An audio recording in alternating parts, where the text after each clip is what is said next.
Hold up. Wait a minute. Cialis as a treatment in EMS? Let's talk about it. Now that I have your attention, hi, I'm Stacy. I'm a paramedic instructor, and today we are going to be going over a different medication.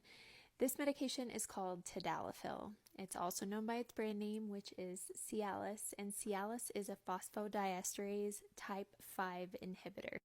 More importantly, I know everybody is wondering, what in the world would we be using Cialis for in EMS?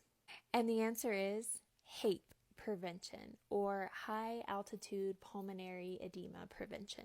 So how would Tadalafil be beneficial in patients with high altitude pulmonary edema? First, let's look at the drug class. It's a phosphodiesterase type 5 inhibitor. What the heck does that mean? Phosphodiesterase type 5 enzymes are located in the pulmonary smooth muscle vasculature.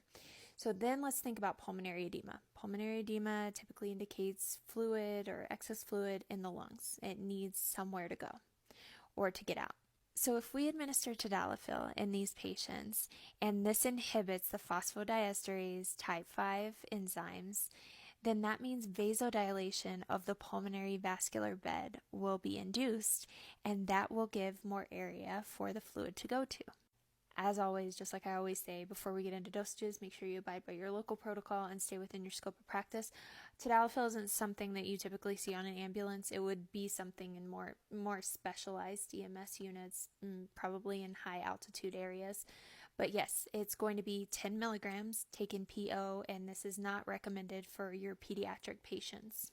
Contraindications of Tadalafil are Stevens-Johnson syndrome and exfoliative dermatitis. Some adverse reactions you can see with Tadalafil are headache, tinnitus, epistaxis, syncope, and flushing.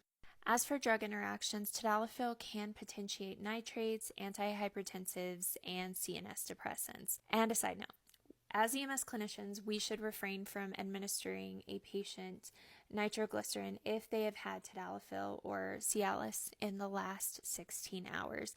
And it doesn't matter the indication that they received it for. If they got it for HAPE prevention, if they took it for erectile dysfunction, whatever the case may be, if they've had it within the last 16 hours, we need to refrain from giving nitroglycerin